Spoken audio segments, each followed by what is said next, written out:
Podtacular episode 359, Castle, Soundtrack, and Ranks for April 4th, 2013.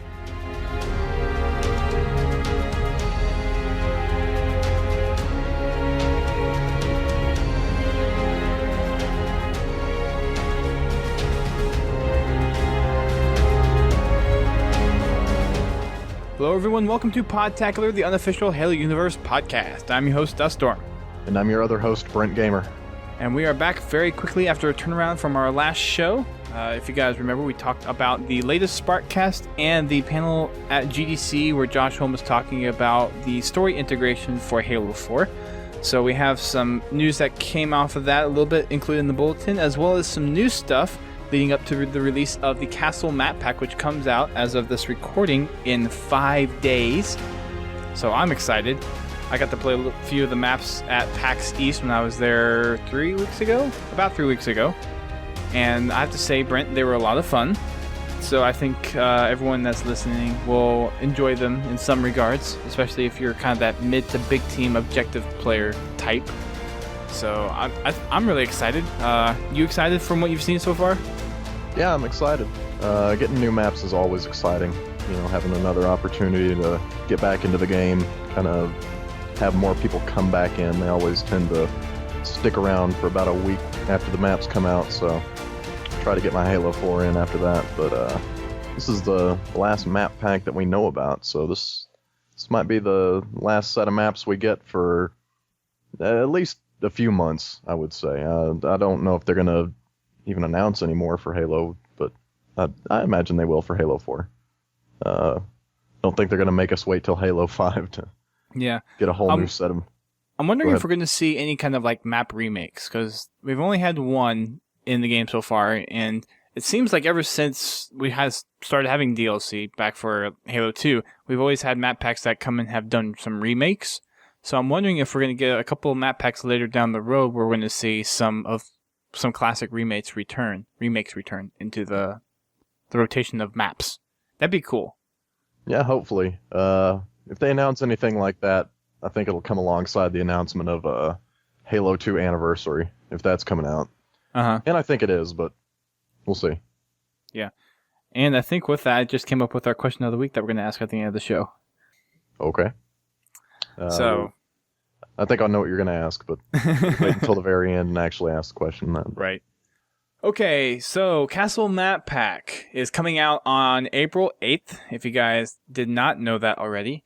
And Waypoint is doing kind of what they did with the Majestic Map Pack and kind of has this week sorted out for everything that they're releasing and talking about for the upcoming week. So if you have seen the bulletin, then you'll see that kind of calendar thing that we saw back from the Majestic Map Packs kind of make its return. So Tuesday, Waypoint announced their achievement list for the map pack, so the Castle achievement list, and that's also was posted, so we'll talk about that here in a few minutes. There's 9 achievements there. Wednesday, of course, is the bulletins, and that's what we're majorly talking about today. Today they released, Thursday that is, a kind of welcome to Daybreak video. So there was a general video of the design and strategy video that they put on YouTube. And on Friday, they're going to do one for Perdition. Saturday, they're going to do one for Outcast. And then on Sunday, just like they did for the Majestic map pack, they're going to do a live stream of the Castle map pack. So we'll probably see, again, 2 games played on every map. And they will be giving away map codes for you to download the maps a day early and get a head start on everyone else before they get the maps. You get to play all by yourself. Get real long. Well, I don't know. Will the playlist be up for the Castle map pack? Like the day before it officially releases, or how does that work? No, they're usually not. I think for the last one, they actually did swap over early based on the people that already had the maps. So I think really late in the evening time of Sunday, they actually swapped over the playlist. So we may see something like that happen for Castle. Not exactly sure. Yeah, it always seemed like that'd be a lonely experience to get the maps a day early. I mean, you get to like run around the environment and stuff, but if you don't have anybody else on your list who has those maps, like you're just gonna be like running around by yourself. There's no one to shoot. And I'm not sure. There may be something in there where they actually have the playlist exposed to the people that have the maps. I don't know exactly how they have that working. So they could have something in place where you can actually go and connect with other players that have the maps. And of course, if you're on social media like Twitter and Facebook, there's people posting out there. It's like, hey, I have the maps. Who wants to come play? Right. And I'm sure those people will probably poke their heads out every now and then. I did talk to some of the 343 folks when I was at PAX East, and we should be getting some map codes shot our way. I'm not sure if that's actually going to come through or not, but I was told that we would probably get some. So we'll see if that happens, and if it does, we'll be handing out some of those codes on Twitter and Facebook and all that good stuff before the maps actually launch. And we may save some in reserve for those who don't have the maps and can get them a little bit later on. There are also some other codes that I managed to pick up at PAX as well, and that is the Halo 4 Master Chief armor that you can have for your avatar. So we have about 15 of those codes, 16 of those codes that I was able to snatch from PAX East, so we will be giving those away here shortly as well. Probably give quite a few of those away over the weekend, actually, when the map pack is about to be released. So just to kind of go in line with all the other code give-outs, I'm sure that 343 will be putting on in other communities as well. Cool. So, look forward to that. Yeah, look forward to that, and just be ready for the Castle map pack. It's looming in the shadows now, and it's almost here. Yeah, it's gonna sneak up on you. That usually happens with the maps for me. Like, for some reason, the day they come out, I never remember that they're out until I get online. I'm like, oh yeah, the maps. Yeah. I run online. I'm like, yes. Get to play them. So exactly. This time though, it might be different because I've already went through the Majestic map pack and Crimson, so now I know to expect it. I know to wait for it. Yeah. And the other when do part they usually drop those maps? Like, in terms of the hour of day, is it 3 a.m. or? I think it's usually about 2 a.m. Pacific time. Yeah. So that'd be 5 a.m. Eastern time. I think that's the norm. But with 343, their releases haven't been exactly on a set hour. If you guys have definitely noticed from when playlists actually get released and other things that they've released in the past, like the maps and the title updates and everything. So I don't know what specific hour they're going to be releasing stuff on, but it'll definitely be in the wee early mornings, where if you're in the Americas, you're probably asleep by that time. Unless you are up till 6 in the morning and then you go to sleep. I like to imagine Kiki Wolfkill or BS Angel just sit behind their computer screen watching the Twitter feed, right before the maps drop, and they have this big red button that they're waiting to hit. They're like, yes, wait for it. I have the power. Wait for it. Do it, hit the button now. They have two different sets of keys that they have to turn at the same time. Oh. Yeah, like a nuclear, ICBM. Yeah. That would be crazy. Oh, that's crazy. I don't know. I'm ready for it. I'm ready for the maps. I think we're all ready for the maps. I'm prepared. There's a lot more hype behind these as well because they were at PAX. Yeah. And of course, all these maps are mid to big team, so that gets me excited. No mix for you guys. And the first map pack was actually done by the 343 staff, and then that was Crimson. Then Majestic was done by a certain affinity, and then the Castle was done by a certain affinity. And I have to say, so far, I've been pretty impressed with what certain affinity has done. Now, I haven't been able to play the maps as much as I would like to. I haven't been able to do the War Games matchmaking that much because I've been pumping out content left and right, as I'm sure you guys have probably noticed, and I've been working on my Spartan Ops document, which is coming closer and closer to its end. So that will be wrapping up here probably near the end of the month, and then I'll be able to really jam in some more matchmaking and really work on exploring the maps a little bit better and working on commendations and all that good stuff. On top of that note, Brent, I actually reached my Spartan rank 130 this week. Congratulations. Yeah, so I'm proud of you. So shortly after Monday Night Matchmaking, it was Tuesday after Monday Night Matchmaking, I went in and got my 130s. So I am accomplished. I have mastered all the Spartan ranks, and now just in time for the competitive skill rank to come out. Cool. Do you remember the match that you actually hit 130 on? Is it ingrained in your mind now? It was actually a custom game because all I needed was like 138 experience in order to get the rank. So I'm like, okay, I'll just go into a custom and wait there for a minute or so. I went in and I think I did just kind of a lap on one of the race maps that I have downloaded for Wacky Wednesday and just did on that. So it's a little cheap, but it's only 100 experience. Seems like canonically nonsensical if you think about it. The Spartan ranks are kind of like the way the Infinity team judges how the Spartans are advancing in kind of their combat career and what they're learning in war games. And so I can imagine like the Spartan with a 129, he's almost got the max rank that he can have on the Infinity, and he's like, yeah, I'm just going to go into war games and like go around this racetrack one time. Like, I'm just going to hit 130 that way. I'm tired of playing these war games. Like, I want my 130. Just want to chill.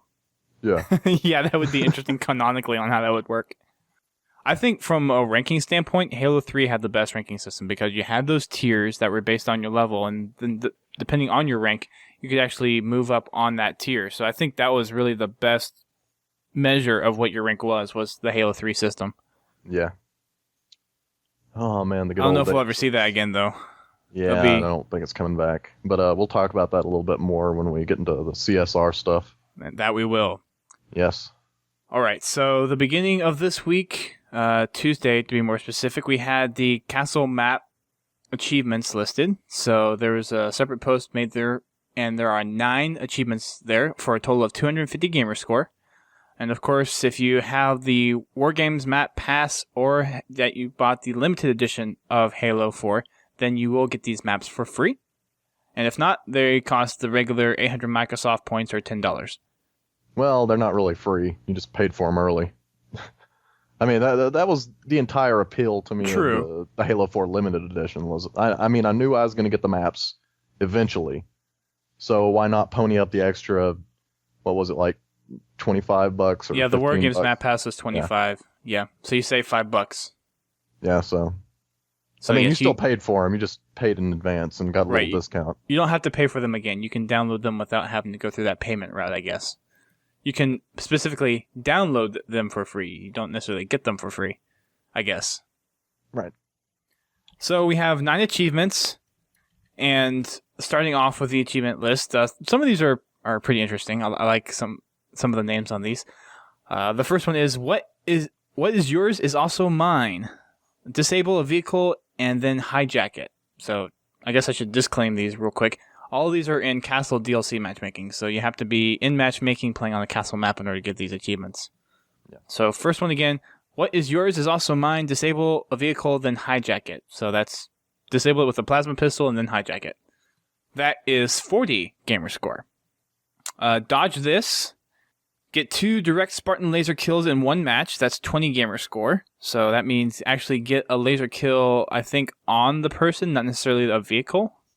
Yeah, I think that's is what that I was means. Wondering because I mean, the way it reads, it seems like a direct hit to the body of the Spartan instead of a vehicle explosion. So I wonder if that means that, like, if you actually hit the cockpit of, say, the Warthog, like if you actually hit the Warthog and then go through a driver or a passenger and then it blows up the Warthog, but you also destroy a passenger, if that counts. I always wondered if you could shoot a Spartan laser like through the cockpit of the Warthog and hit the passengers, but completely miss the Warthog itself. Like, could you just kill the Spartans inside of it and leave it completely like intact?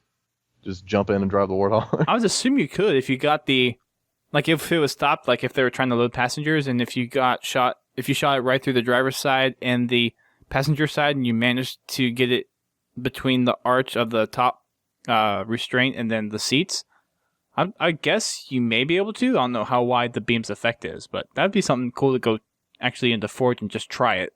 Yeah, just check it. Yeah. We may have to go do that. Yeah. The next one is Hello Nurse.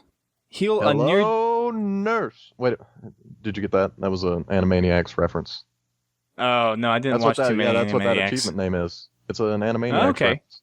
Every time the Animaniacs would see this one nurse, she was like voluptuous and always wearing this kind of cleavage showing nurse's outfit, white and stuff. And every time she'd pop up, Yakko and Wacko would go, "Hello, nurse." Oh, the things we teach our kids these days. Well, it was the 90s, Dustin. It was a different Yeah. time. It was. Hey, we're a prodigy of the 90s. I know. So, hello, nurse. To take a cue, heal a near-death teammate with a regen field 5 times. So that's 5 times throughout your whole War Games experience, not necessarily one match. And that's 30 gamer score. Yep. The next one is That Won't Save You. And it is to assassinate an enemy who is using a hard light shield. Oh, that'd be pretty interesting.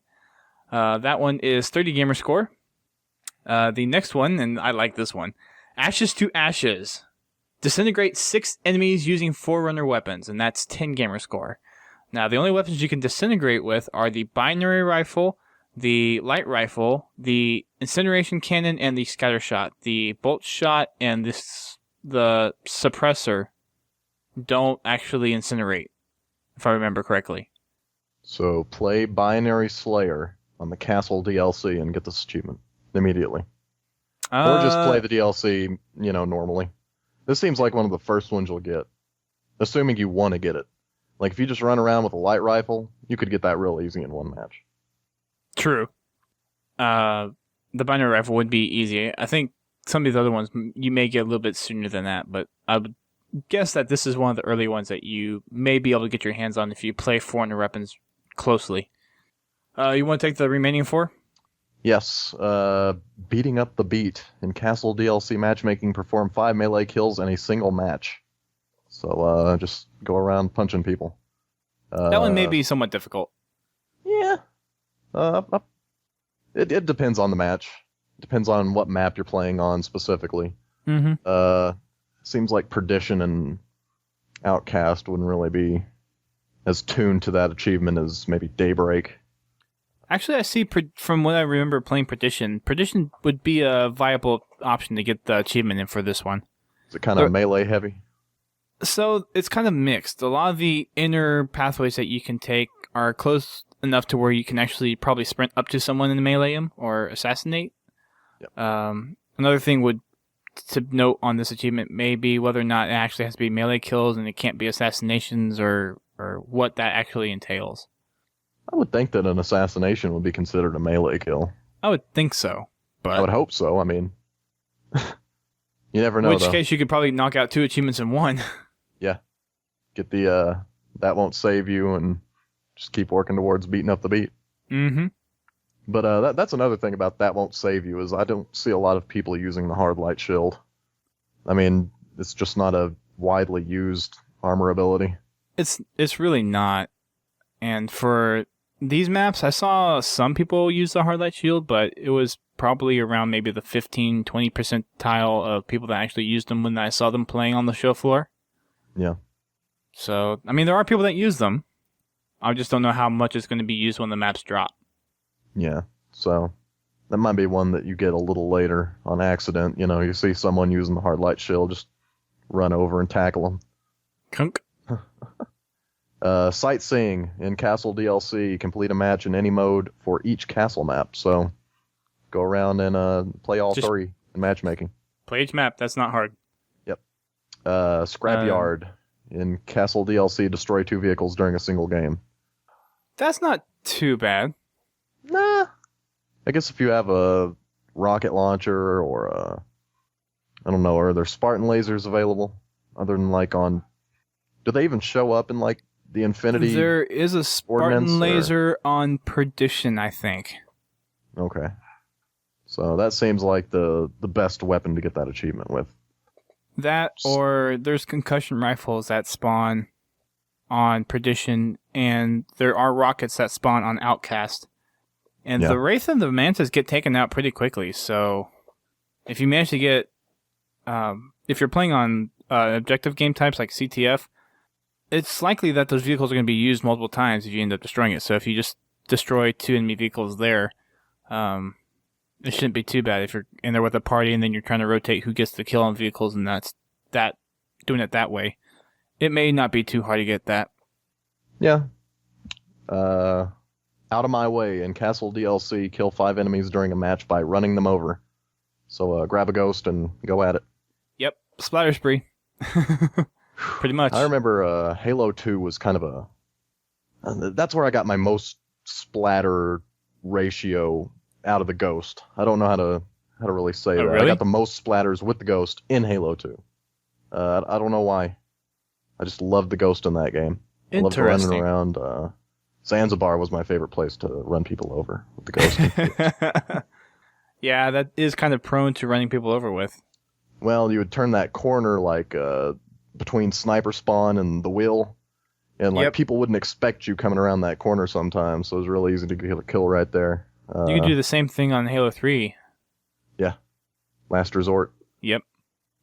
Gosh, I need to go back and play that game. I haven't played in such a long time. That was a good game. It was a good game. I still need 6 achievements on there. Yeah. Which ones? 2 for 1. The sticky one, the Lee R. Wilson Memorial. The shotgun spree on Citadel, I think. Ghost Patrol.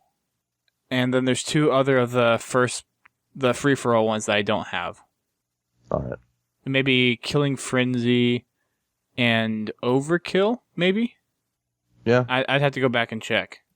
But I believe there are 4 of those FFA ones that are ridiculously hard to get. And then 2 of the mythic map pack ones that I don't have. Alright. So, those are the 9 achievements. Since Brent skipped them, I'll list these real quick. The Beating Up the Beast is 30 gamer score, Sightseeing is 20, Scrapyard's 30, and Out of My Way is 40. So again, all those total up to 250 gamer score. Yep. And everybody loves Chivos. I'm getting close to my 25,000. To me, the points attached to the achievements are almost completely negligible. Like, I never look at somebody's gamer score and think, man, that's the highest gamer score. Like, that guy really knows what he's doing. Like, sometimes people just...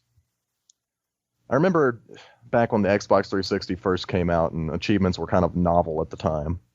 No other system really had that system. Yeah. People were...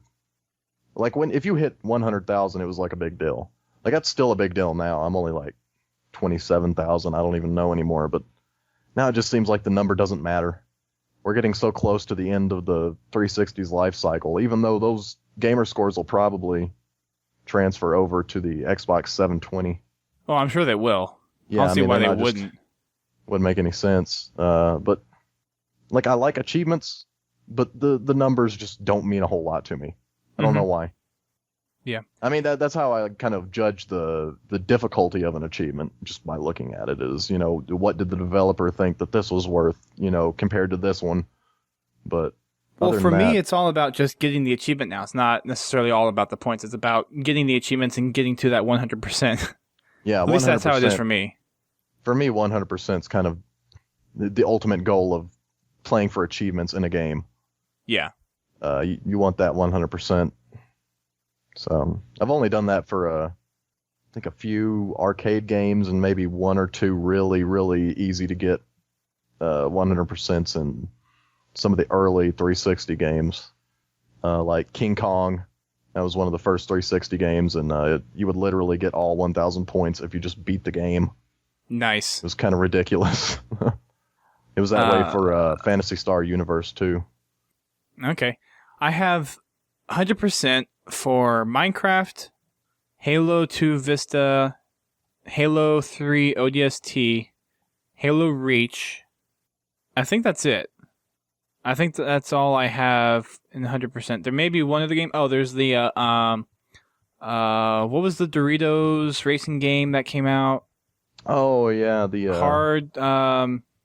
Shoot, I'm blanking. I can't remember. There were like Hardway. There 3 something? different games that came out. Yeah, and one of them was a racing game. I'm looking through my achievements list right now. Was it the one where you could like shoot at different things, like you could? And yeah, you could get in that turret and shoot down. I also have 100% in Reach and Anniversary. I forgot about those. I got 100% in all of the Burger King games that came out. I think I got 100% in Sneak King, Pocket Bike Racer, and that other one that I don't remember. That was the sucky one. I mean, they were all pretty bad, but that was the worst of the 3. Yeah. I have 100% in Call of Duty 4. I have 100% in Assassin's Creed 2. Where is it? I know it's in my games list somewhere. There it is, Harm's Way. That was Oh it. yeah. That was it. So I have 100% in that one as well. Let's and see, Uno. I have Uno. Cool. No, I've got 175 out of 200 in Uno. I need one achievement. I think it's that one. It's like win 50 matches or something. I don't remember, but let's see. I have 100% in Castlevania Symphony of the Night, King Kong, Pocket Bike Racer, Sonic's Ultimate Genesis Collection. I used to have 100% in Crackdown, I think, until the DLC came out, and that's it. Okay. All the others I missed like 1 or 2 achievements that I just never bothered to go get. Yeah. I have a few in here that are like in the 90 percentile, and I just need to go through them again. Like Mass Effect, I have, I think, 90% on one of them. I have Wardament at 90%. Mass Effect 2's at 90%. Assassin's Creed Brotherhood's at 87%. Yeah, so there's some that are close. Halo 3 I have 94%. I'm just missing 5, not 6. So yeah. I always thought it would be funny if, for the last Mass Effect, for Mass Effect 3, that'd be the first Xbox 360 game to only have one achievement. And if you actually like went through and finished your romantic option with whatever character you wanted, you just get the whole 1,000 points right there. It's like, good job, dude. Like, that's the entire point of Mass Effect games, and you did it, so good job, buddy. The power of romance. 1,000 gamer score. Let's see, I picked Liara in the first game and then Tali in the last 2. I And did. Liara was all like mad in Mass Effect 2, which was funny. But she was becoming the shadow broker, so she could screw off, you know? I mean, that was her fault. She left me. Wasn't the other way around. Wow. I think first time I did Liara, second and third times I did Miranda. Miranda. Yeah. Did you pick Jack in Mass No. Effect 2 and then switch over to Miranda? No. Jack was too crazy for me. Too many Jack tats. I felt like they didn't utilize Jack very well in Mass Effect 3. I didn't dislike where the character went, it's just they didn't use her very much. It's like she just showed up and she's like, hey bro, things are going pretty good for me. They didn't use is her ending, very so- much. I like how you worded that. Well, I mean, they didn't utilize her as a character. Like, she didn't show up in the narrative very much. Right. Yeah. I knew what you meant. It's just funny how it came out. But, yeah, Halo. Yeah, Castle so Map Pack. back to Halo. So you have the 9 achievements there, the 250 gamer score, and we will move on to the actual bulletin. So they have come out with some more details behind the competitive skill rank. If you were at PAX or if you ended up watching the panel from PAX, you kind of have some information already on what the competitive skill rank is going to be. But for those that were not there or don't know, we have a good write-up here of explaining what CSR entails, how it's going to be affecting your multiplayer play, where you can find the skill rank that you have, all that good stuff. So, for those uneducated, here is the lowdown for the competitive skill rank. It's a rank from 1 to 50 based very closely to your true skill rank, but it's also based on some other team gameplay aspects, and it's playlist specific. So you will have your CSR kind of respawn differently depending on what playlist you play in. Also, the competitive skill rank will only be available on the Waypoint experience on all platforms, so mobile, console, and web. It will be available on all of those platforms, but it is not in-game. And I know a lot of people were complaining about that and kind of are upset at the fact that you don't get the CSR listing in-game. And I have to kind of lean towards the side that it's a technical limitation of what they can't do. I think they've heard enough cries from the community that if it was possible for them to put it in there, they would have definitely done so. But I just don't think from how they engineered the game it's technically possible. So they are hearing our feedback, and just know that if you're listening to this, I have a pretty good relationship with 343. We do kind of talk, and just knowing how they respond to community feedback, it's just something that they're technically limited to not being able to do. Yep. So you do get the skill ranking. You can go online and see how you rank up to other people. The important thing is the competitive skill rank is based on your last full game completed, so it's not something that changes during game, and it will take some time for the servers to actually update your CSR after a game has been played. So don't expect immediate results when you go and try to figure out what your CSR is immediately after a game is done. It will take some time for that to update. Yep. So I don't know. That kind of bugs me too, because in the past Halo games, like, it would update instantly. Like, if you went up in rank or down, you could see it right after that match. Yeah, and that was one of the beautiful things of the Halo 3 ranking system, is that once you went into a game, you immediately knew kind of who you were up against and what their skill rank was, and then when you went in-game, you knew how you kind of paired up to other people based on, after the game, seeing their rank, and then you immediately have your rank go up or down. It's instantly calculated after the game. So we unfortunately don't get that here, but I have a feeling it's something they're going to heavily invest in for Halo 5 and hopefully have right out the gate. Yeah. Your CSR is dependent on your personal performance as well as the rank from those that you play in. There are several playlists that will utilize a win-loss system to determine whether or not you rank up, and there's others that are going to use individual scoring based on your performance in your game. And that includes teammates. So for those ranks, we have kind of a two-split ranking system that will kind of help determine your rank. You have your kind of individual scoring, which is based on your individual performance, which you'll rank up a little bit slower in, but it's still kind of separate. So those playlists are going to be Infinity Slayer, Big Team Infinity Slayer, Rumble Pit, Multi-Team, Team Action Sack, Flood, Team Snipers, Regicide, and SWAT. So with these individual scorings, they will kind of help you actually match up better against players that are similar to your skill for these playlists. So if you win consistently through these playlists, you will probably rank up faster in these playlists, more so than you would for team ranks. Now, that team side of the house for ranking systems is included for Castle Team DLC, Team Objective, Capture the Flag, Dominion, Team Throwdown, Team Doubles, and Griffball. And of course, with these being kind of objective heavy, a lot of the CSR rank is going to be dependent heavily upon you working towards your objective to winning matches. So we're not going to have ranks that are specifically tuned to how well you perform in a match as an individual, but it's really as a team effort. So if you actually win matches, score objectives, and actually contribute to the team effort, and that's how you're going to best rank up in these playlists, which is kind of the way it should be. Yeah, you can't just go in and Rambo. You actually have to work towards winning the match. It's not just about, slaying.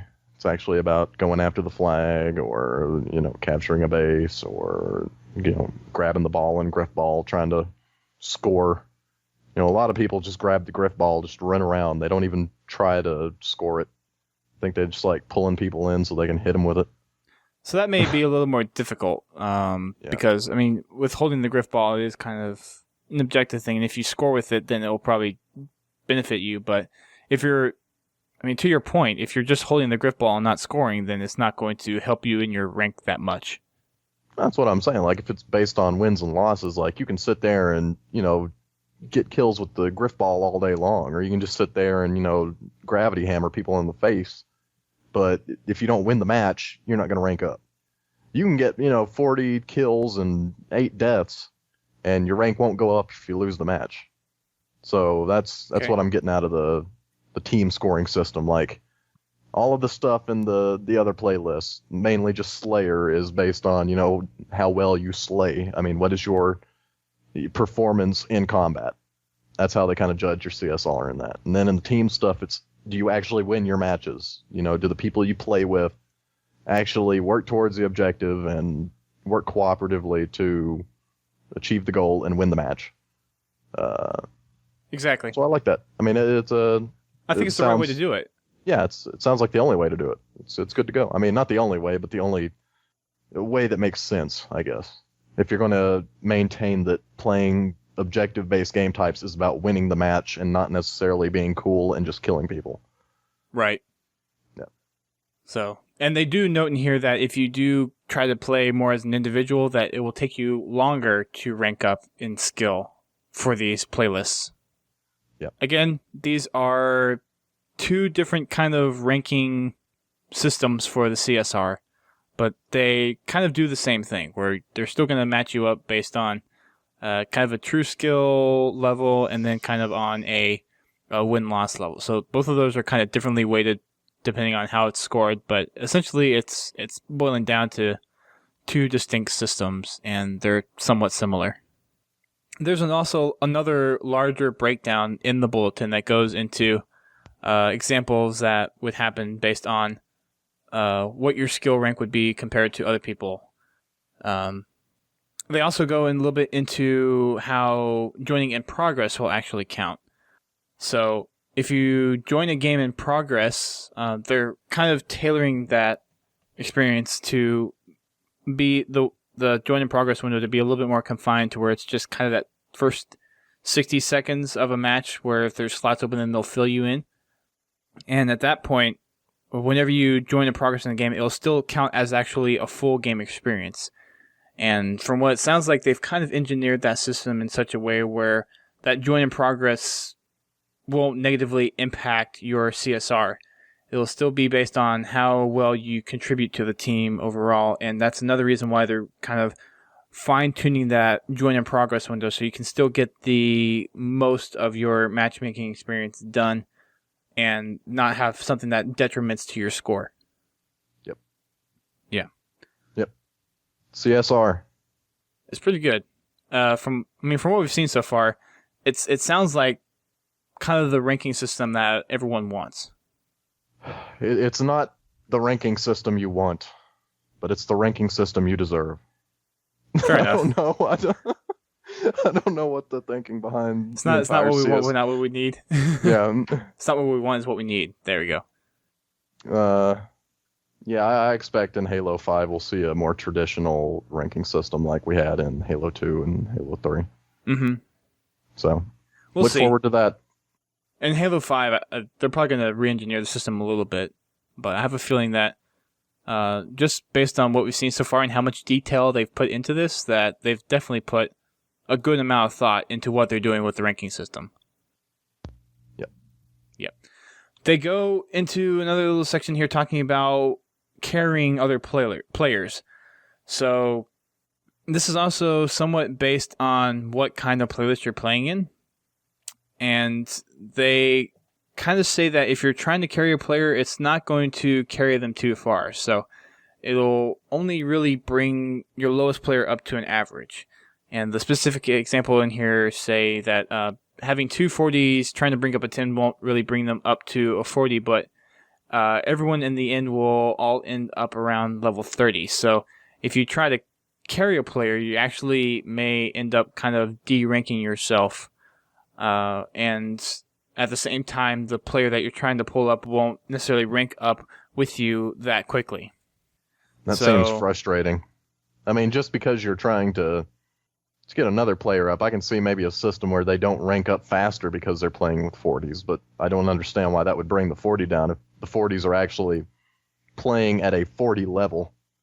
You see what I'm saying? I mean, just because they're playing with a rank 10 and, you know, basically carrying the rank 10 doesn't necessarily mean they need to get knocked down to a 30 because of it. I think it has to deal with how the team dynamic happens with their ranking, and it may be something as simple as they're not expecting a group of 240s and a 10 to go up well against 440s, and in which case the 440s are actually going to be knocked down because of their performances going to drop because of the 10. I would guess that if they manage to win most of their games with the 40, and if the 10 actually does manage to hold his own and probably go a couple of positive kill streaks, then I guess he would probably rank up pretty quickly. I'm not exactly sure what that entails, and that'll have to be something that we'll see when it comes out. Yeah. So I think it's basically they're kind of saying it's not exactly like Halo 3 where if you have a good long streak of games for Halo 3 and you were consistently out of 45, you could go on a while losing some games trying to pull up another player along with you, and you would actually stay at a 45 based on your past game history. There's some logic in there that would actually kind of prevent you from going down for a certain number of games. And then you could actually kind of pull up that guy with you pretty quickly. And I think what they're saying in here is the system that they have designed for Halo 4 isn't quite like that. It'll actually balance out more based on the game experience, not necessarily past history. I think that's kind of the key difference here. Don't quote me on that, but I think that's what they're getting at here. To the join in progress thing, if you leave early once the match has started, it treats you as if you were the lowest ranked player in the match. Because you would be. On individually scored playlists. Because you're a loser. Because people who leave games early I understand if you got to leave early, that's fine, but if you're just leaving early because you didn't like the match or you didn't like the game type or you were losing or something, like that makes you a loser. And you are the biggest loser in that entire match. Even if you didn't play the worst, you are the biggest loser. And you deserve to have your rank taken away from you. So the only qualm I have with that is the window for backing out of searching for matchmaking is so small that by the time you actually, like if you let the whole experience thing roll in, and once you view your stats, you're already matched up for a next round sometimes. Yeah. And at that point, when you back out of that voting process, it probably counts that as a loss. So either they need to make sure that doesn't count as a loss, or they need to make sure that the window for that finding stuff, or actually implement a window for viewing stats, is there so people can view stats for a few seconds and then back out. Because I know for me, I would like to see my experience roll in. I would like to see how they all add up and what the total is. And then I know for me, when I was ranking up, see if I ranked up and see how close I was. I like to see that animation. Yeah, good players care about their post-game report. They care about what happened in the match. That's why most people that care about Halo will read the PGCR prior to playing their next match. So they need to kind of increase the amount of time that it takes before it either auto sets the next match, or just make it to where if you do back out, it won't affect your score. Like, it only affects your score if you back out once the match has actually started. Right. Like, if you're in the match, like, and it started, it's like Infinity Slayer or Capture the Flag or, whatever. Like, after Jeff Steitzer says something and you quit out, that's when you get penalized. Or after the loading screen. Yeah. I would do it after the loading screen. I'd do it just a tad bit earlier. That's just me, though.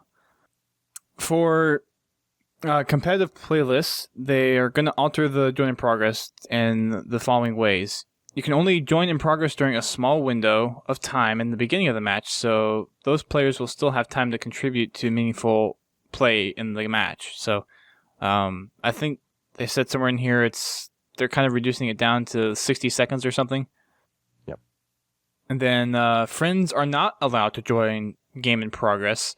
Only random players searching through matchmaking can join in progress in the 60-second window. Yep, you can't call in cool guys. Randoms only. Yeah, they have to be searching in matchmaking. Now, you may get a friend that you just tell them to go into matchmaking, is like, hop in. And maybe if you're comparable skilled, then maybe you'll get a join in progress. But you can't just invite a friend in where there's an open slot and they can join. It doesn't work like that. It has to be completely coincidental. Yeah. So they'll be fine-tuning those join in progress parameters with in and around the time that CSR launches. They also have a paragraph in here mentioning the CSR resets. And there are various reasons that they would do CSR resets, and that's due to how they calculate your CSR, Halo 4 game updates, promotions that are centered around CSR, and other rare events. It's not something that they're taking lightly, and it's something that they're not looking to do on a regular basis. I think they should only do it when it's like the optimal time to make people mad. Like, if they figure like this is like, if we do it right now, people are going to be really, really mad about it. That's when they should do it, because that's how you get hype going. That would have been a good April Fool's. Yeah, like they reset all our ranks. I got to go back and play this game for another 40 hours to get my rank back up. or just And they not actually play at did. all. But Well, they did mention something like that specifically at the panel at PAX East, where it's like after a while, it may just be cool to reset it to reevaluate where you are ranked. So maybe every quarter, you would actually see a rank reset, and then you can evaluate yourself. And I actually think that may be an interesting way to kind of keep the game afloat and really keep players coming back, because they would want to build up their skill. And it's like, I still have my 50 in Halo 4, or I still have my 45. I think that would be something that may help pull people back into Halo and really keep it going. Now, it's not going to top the charts like Call of Duty is or Minecraft. It'll probably always have a number 4 slot for a while, and probably will fall a little bit with other games coming out. But I think it'll still help be on the top of the charts with CSR resets. Again, they have to be timed correctly and have a good length in between them before actually throwing those into the mix. Maximum troll capacity. Once you hit that level of like, when 343 feels that they control the community the hardest, that's when they should hit the button and reset the ranks. Yeah, that would be a good strategy. I don't know when you would judge that though. You like go on NeoGAF and like every time Halo Gaf starts talking about their ranks, like if they start bragging too much, you're gonna be like, hey, guess what? We decided we're gonna reset all of those. You know? That'd be cruel. So yeah. Yeah. Also, I mean, it makes sense to reset them occasionally because, like, let's say CSR comes out and within a week you get rank 50 or whatever. I don't know if that's possible, but I imagine it is. And your skill level right now as a 50 might be completely different if you stayed a 50 and then 6 months later you go back to play a game against other 50s. The new 50s might be exceptionally better at Halo than you. I mean, like, significantly. And if you keep resetting the ranks, you never have that situation because the ranks are always adjusting to the new set of player skill, I guess, if that makes any sense. Yeah, and I'm wondering what kind of effect it's going to have on the competitive community, because for a while, your rank was still kind of something that you toted around even in competitive events in MLG when Halo 3 was still on the circuit. So that is something that I think may kind of spark that competitive edge back into Halo. Or at least I feel it will help contribute to that. Yeah. Matchmaking playlist time. So, of course, we're going to have the Castle map packs being dropped here in the next few days. And, of course, we will have our own special playlist for those, and that's going to be the Team DLC playlist. And that will be up right when the map pack drops, probably. And it's going to feature some 6v6 playlists. So these maps are really geared towards a 6v6 setting. And the map and game type combinations are as follows. For Daybreak, we have Infinity Slayer, Capture the Flag, King of the Hill, Extraction, one plot, SWAT, and Snipers. So Daybreak is the kind of Beaver Creek-ish influenced map. It's the one with the 2 bases, the center archway, and it's the real kind of grassland, clear sky-ish type of map. It's got a Banshee. It does have a Banshee, which I think is kind of a map killer, but we'll see what happens when the majority of people get their hands on the map. What was interesting to me was in the Daybreak strategy video that they put out today, it seems like they were kind of trying to convince people that the Banshee was all right on that map. Like, they were either trying to convince themselves or they were trying to, like, I don't know. They're like, yeah, the Banshee's, like, it's really cool. I mean, you get it, you could dominate with it, but then, everybody's got plasma pistols. I'm like, yeah, but if there's that much controversy about, like, a single element of your map, it might be easier to just take it out. Like, if you just take this out, will the map still be fun? Well, yeah, probably, because look at all these other maps that don't have Banshees, and they're pretty fun, Yeah. A Banshee does not make a good map. Good maps have Banshees, and Banshees can be put on maps in a way that makes them more fun, but, I mean, it's a hard balancing act. The vehicle balance in this game isn't great. Yeah. It's definitely been better in previous Halo games. I've enjoyed vehicles way more in previous Halo games. That's what kind of disappointed me the most with Halo 4. Like I've been thinking about it, and it's mostly just the fact that vehicles. I don't know if they're less effective than they used to be, or what it is. It's just they don't feel the same. Halo was always a vehicle heavy game for me, at least. I mean, there was obviously the competitive modes, taking place on, Lockout and Midship, and those maps don't have any vehicles. But then you have the other half of Halo multiplayer, which is, kind of these large maps that you traverse with vehicles. Vehicles were a big part of it. One of the most iconic things in Halo is the Warthog. Yeah. And it just didn't feel the same, So the vehicles maybe they can, have really taken a hit in terms of performance because it's so easy to take them out now. Where in Halo 1 and Halo 2, you had to fight in order to get those vehicles down. And if it was a vehicle map, it was always balanced that both teams had the same vehicles. The problem is the plasma pistol. Like, I mean, isn't that the big thing? Like, you can spawn with a plasma pistol, pull it out, and disable any vehicle on the spot. Yeah, but it worked all right for Halo 3. Yeah, but in Halo 3, you didn't spawn with a plasma pistol. Yeah, that's the other side of the arguments I've heard. You had to actually run around. I mean, even if you'd put an EMP feature in Halo 2, it wouldn't have ruined the vehicles in that game because the plasma pistols are scattered around the map. There's not that many of them. Right. I mean, if you wanted a plasma pistol, you would intentionally have to run, usually into your own base, look around, grab it. There's usually 2 of them, sitting in the base, and you just get one and you go out and you use it. I mean, in Halo 3, in Halo 2, it only had one use, which was the noob combo. And I mean, that was effective, but it was cheap.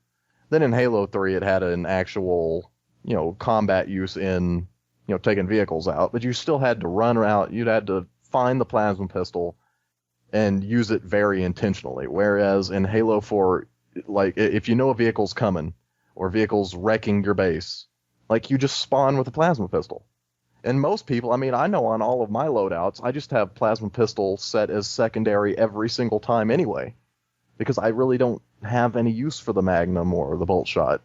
I mean, I know some people like the bolt shot because it's cheap and they like getting kills that way, but I enjoy playing Halo the way it was meant to be played, which is competitively without bolt shots. Right. And I mean, I don't know. Yeah, it's just the whole balance of the game has shifted since past Halo games, and I think now you can't really take out the EMP effect of the plasma pistol, but you can tune how much it affects the vehicles. Maybe like the timeout that it has for the EMP effect, you could reduce that down. But in terms of the plasma pistol's power, it is kind of something that it is hard to have it just as a starting weapon and having the vehicles balanced. It's just so easy to take them out now. I always thought it'd be funny if, like, the EMP effect doesn't disable the vehicle, it just makes them malfunction and go crazy. So, like, your vehicle starts going in, like, crazy directions and stuff, like, you can't stop. Yeah, so they 343 balanced Halo in a different way, and I think a lot of people weren't expecting it. They've made some improvements in some areas and some innovations, like the ordnance drops are good for some situations, like big team it's good for, but there's other balancing effects where I think it's been better in past Halo games, and I'm hoping that with the feedback that they have for Halo 4, they can go back and figure out what people really want in the Halo game, what they really stick to, and what they really adapted to that they implemented in Halo 4, and then take the best of the previous Halos and take the few good ideas that they had from Halo 4 and implement those in Halo 5. I think they really need to kind of look at what people were really attracted to for the previous Halo games, pull that back into the mix, and integrate it in with what they want. Yeah, I mean, we could probably be talking about this kind of stuff until Halo 5 comes out. I'm sure we're going to have a podcast specifically talking about these things. But, yeah, I've got... There's so many things that they could fix in Halo 5 that, at this point, Halo 5 excites me more than Halo 4 does currently. Like, I can play Halo 4 right now, but I'm more excited about the prospect of Halo 5 being a better game. And Halo 4 is not a bad game, I'm just saying it wasn't the game I wanted it to be. Right. It wasn't, yeah, like you said, it wasn't a bad game, but it wasn't the best game. Nope. Mass Effect 3's ending was the best game. Just the ending. Like, not even the game. Just the last 20 minutes of that game, like... I think you may have sparked some controversy in the chat room. Probably not. Everybody knows that ending was ridiculous. Like, well, I only played Mass Effect 3 after the ending got updated, so... But I'm saying even that ending does not justify the kind of crazy, ridiculous, nonsensical stuff that happens at the end of that game. Just like it felt rushed. It felt like they didn't care, and that's not how you end a massive narrative like that. That would be like at the very end of Star Wars, like the last 20 minutes is like Lucas standing in front of like Darth Vader, but they're not fighting, and like Darth Vader takes off his helmet and he's like, "I see that you have come, but I now know that the Sith can no longer exist because you're here for some reason, but I mean, I guess we're gonna have to coexist or whatever. Sith and Jedi living forever in peace.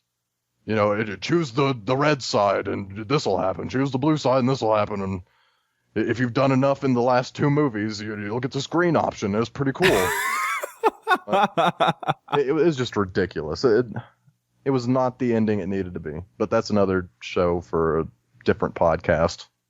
I mean, that's for a completely other podcast that isn't us. We are Halo. We're not Mass Effect. But well, I mean, I do love Mass Effect. At least we play other games and we can draw from other experiences, right? So at least we're not monolithic in our game choices. I mean, it's sci-fi. We're in the same genre, so yeah. At least we're sticking in space. At least I'm not talking about, Warcraft or something. What happened to that? Like, I could go on for hours about what happened to World of Warcraft, but yeah. Like I was saying, different podcast. Yeah. So more maps. And playlists. So for the Castle Team DLC playlist for the Outcast map, we will see Infinity Slayer, Capture the Flag, King of the Hill, Oddball, SWAT, and Team Regicide. So you will see those game types on that map for the Team DLC playlist for Castle. And then Perdition, the third map. Infinity Slayer, Capture the Flag, King of the Hill, Extraction 1 Plot, SWAT, and Snipers. So Outcast, again, is that big desert one with the stone archways, and then Perdition is the cityscape one that's kind of reminiscent of Turf. Yep. So Outcast right now is my favorite. Perdition taking a close second, and Daybreak is up there, but it's my least favorite out of the 3. So we will see what happens when the maps actually come out. The playlists that are currently out there will also be updated to include these maps. So you will see Daybreak included in Capture the Flag, Infinity Slayer, Multi-Team, Action Sack, and Flood and SWAT. So those playlists will have Daybreak included in them. For Outcast, it will be included in Capture the Flag, Multi-Team, Action Sack, and Dominion. And then for Perdition, it will be Capture the Flag, Multi-Team, Action Sack, and Flood. Ooh. That'd be interesting for Flood. Yeah. Kind of that urban environment. Yeah. Action Sack on all of these maps is very, very, very fun. I did do Action Sack when I was playing on during the Thursday Mad Cats Unveiled event, and it was a lot of fun playing Action Sack on these maps, especially Perdition. I think that was my most favorite map to play Action Sack on, because I had a lot of close games on that map. It was tons of fun. I like Action Sack, but Fiesta makes me sad in Halo 4. Like having to spawn into the match, and then I have to stand there for 2 seconds while I decide, what ordnance I want, and then I have to wait for the ordnance to pop up. And the funny thing? What? The funny thing to that is there's actually random weapon choices in gameplay options. Like if you go into custom games and you make a custom game type, there's ways that you can make it random weapons on spawn. You don't have to do ordnance. I don't know why 343 is insistent on using ordnances as many playlists as possible. It's not something that has to be used, especially for Action Sack, because, or at least for Fiesta, sorry, because it slows the game pace down. And for Halo 4, they intentionally tried to speed up the game pace, and you've just killed the game pace whenever you have to wait there for force 3 seconds while your choices come up, and then another 2 for it to drop. Well, I mean, Fiesta is an extremely fast game type. That's the whole point of it. I mean, even in past games, Fiesta was probably the quickest game type there is. Because everybody, spawns with crazy power weapons, and that's what happens, It's fun, it's crazy, you're not supposed to understand what's going on around you at any given time. You're supposed to run out there and start shooting things up. And that just kind of, you have to just sit there and wait. And it ruins the gameplay flow of Fiesta. But I mean, that's just one tiny game type out of a whole bunch of fun game types in Action Sack, so. Yeah. I've been enjoying Lightning Flag more than I thought I would. I actually haven't played it yet. It's pretty cool. Pretty fun. Yeah. For the rest of the matchmaking update, we have the Community Forge FFA playlist is going to actually be replaced by Rumble Pit. So, if you guys haven't played those maps yet, or you haven't played that playlist, definitely go over and snatch those maps before they leave the playlist. I believe there are 8 different maps currently in that FFA playlist. And of course, those will be replaced by the Rumble Pit playlist with the Infinity Rumble and the Rumble Pro game type options. The maps for that playlist for the Rumble Pit will be Skyline, Landfall, Monolith, Haven, Solace, Adrift, Abandon, Shutout, Simplex, and Dispatch.